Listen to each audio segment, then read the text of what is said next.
भगवान श्री शिव की कथा के माध्यम से ये जो शिव महापुराण है, इसमें विकयतव धर्म का वर्णन किया गया है। विकयतव का मतलब है कपट रहित।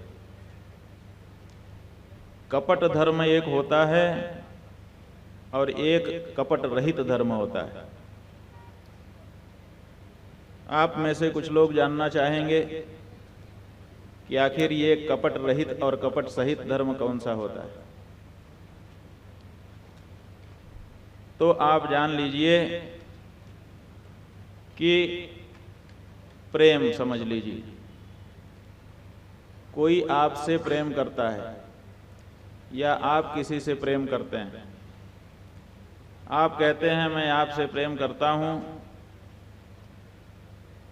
जो सामने वाला व्यक्ति है वो प्रसन्न होता है कि ये व्यक्ति हमसे प्रेम करता है,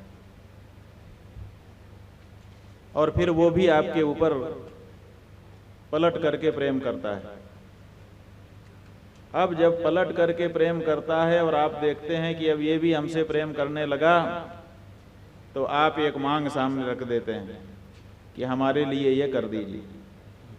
तो पता चल जाता है असल में आपका प्रेम उस व्यक्ति से नहीं था, उस व्यक्ति से अमुक वस्तु लेने के लिए आपने प्रेम किया था। यही कपट धर्म है, यही कपट प्रेम है।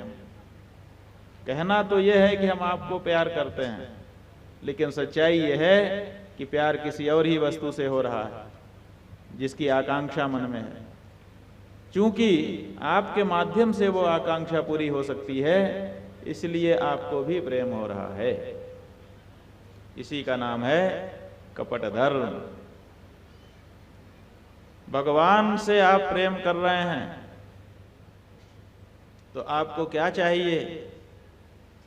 आप स्वयं निश्चय कर लीजिए, आप भगवान से जो प्रेम कर रहे हैं वो सच्चा प्रेम है कि कपट प्रेम है। अगर भगवान को आप प्रेम करते हैं और उनसे आपको कुछ और चाहिए, मकान चाहिए, दुकान चाहिए, स्वास्थ्य चाहिए, विवाह चाहिए, संतान चाहिए, प्रतिष्ठा चाहिए, पद चाहिए, इसका मतलब भगवान से कोई प्रेम नहीं है। भगवान तो साधन हैं, औजार हैं, उनसे हमको मिल जाए। भगवान से क्या लेना देना हमारा तो हमारी कामना जो है उसी से लेना देना है। इसी का नाम है कपट धर्म। ये जो शिव पुराण है ये कहता है कि नहीं, हम तो सच्चा धर्म बता रहे हैं। और सच्चा धर्म क्या है? का जिसको चाहते हो वही पाओ, बाकी किसी के लिए आसक्ति मत रखो। शिव को चाहते हो तो शिव ही मिल जाएं। शिव मिलें और आप उनसे कुछ और मांगने लगें तो ये आपका जो प्रेम है, आपकी जो भक्ति है वो कपट भक्ति कही जाएगी। इसीलिए ये जो शिव महापुराण है इसमें कौन सा धर्म बताया? विकयतवो धर्म इह प्रगीतो। यहां विकयतव कपट रहित धर्म बताया गया है। वही उदाहरण है, एक राजा था, उसकी कई रानियां थीं। सभी रानियां उसको प्रेम करती थीं और वो भी सभी रानियों से प्रेम करता था। एक बार ऐसा मौका आ गया कि उसको परदेश जाने का अवसर मिला। परदेश जाने लगा। रानियों ने कहा बहुत लंबे समय के लिए आप चले जा रहे हैं, हम आपका वियोग कैसे सहेंगे। कहा हम लौट के आएंगे, इसी आशा में रह जाना। आशा में व्यक्ति रह जाता है। कहा ठीक है, जल्दी आइएगा। राजा ने कहा ठीक है, हम कोशिश करेंगे कि जितना जल्दी हो सके लौटें, लेकिन हम परदेश जा रहे हैं, वहां से आप लोगों को अगर कोई चीज चाहिए हो तो आप बता दीजिए। आपकी पसंद की कोई चीज उस देश से लेके हमको आनी हो तो आप बता दीजिए।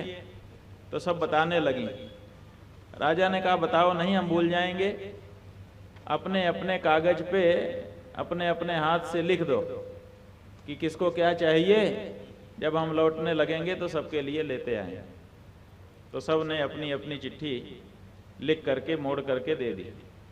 राजा ने जेब में रख लिया, परदेश गया, जो काम था वो पूरा किया, फिर चिट्ठियां निकाली और जिसकी चिट्ठी में जो लिखा था वो खरीद लिया, खरीद करके पैक कर दिया और ले करके वापस घर आ गया।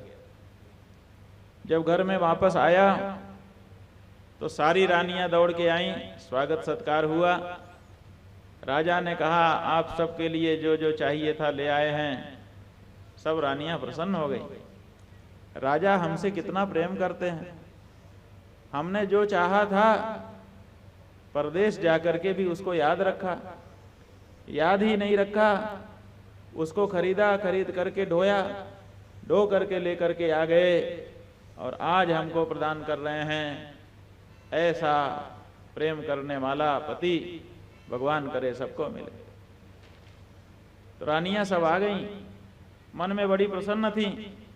राजा ने एक एक पैकेट उठाया, एक एक रानी की स्लिप उसके ऊपर पहले से चिपकवा रखी थी। देखो ये आपके हस्ताक्षर है ना, यही आपने कहा था कि जी यही कहा था, तो वो ले लिया, वो ले लिया।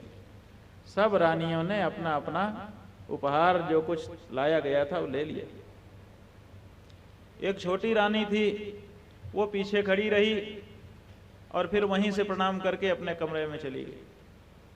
न तो वो आगे आई अपना उपहार लेने के लिए और ना राजा ने उसको उपहार दिया। किसी ने ज्यादा ध्यान भी नहीं दिया इस बात पर। सब रानियां प्रसन्न थीं, बातचीत होती रही। फिर राजा ने कहा भाई अब हम विश्राम करेंगे। तो रानियां सोचने लगी कि अब कहाँ विश्राम होगा इनका। तो वो राजा उठा और छोटी रानी के घर में चला गया। सारी रानियां देखती रह गई। दूसरे दिन सवेरे सब शिकायत करने लगी कि आप आए इतने दिन के बाद और आपने हमसे ठीक से बात तक नहीं की। राजा ने कहा नहीं, हमने हमारा काम किया। जिसने स्लिप में जो लिख करके दिया था हमने वो वस्तु सबको दी। आपकी स्लिप में जो लिखा था आपको मिला कि नहीं मिला? कहा जी मिल गया, लेकिन आप नहीं मिले। तो राजा ने जेब से वो छोटी रानी की स्लिप निकाल करके दिखा दी। उसमें लिखा था मुझे कुछ नहीं चाहिए, मुझे तो आप चाहिए। सब ने जब वो स्लिप देखा तब सबको ध्यान आया कि हमने तो राजा से कुछ और ही मांग लिया। जो मांगा वो तो हमको मिला, लेकिन वस्तु मिल गई, राजा नहीं मिल पाया। राजा किसी और को ही मिल गया, जो राजा को चाहता था उसको राजा मिल गया। तो ये कपट धर्म हमको संसार की सब चीज दिलवा देगा, लेकिन जो देने वाला है उससे दूर कर देगा। इसीलिए शिव महापुराण कहता है कि हमारी फलश्रुति ये नहीं है कि हम कुछ और दिलवा दें। हमारी फलश्रुति यही है कि जो शिव पुराण का श्रद्धा पूर्वक श्रवण करेगा भगवान शिव ही उसको प्राप्त हो जाएंगे।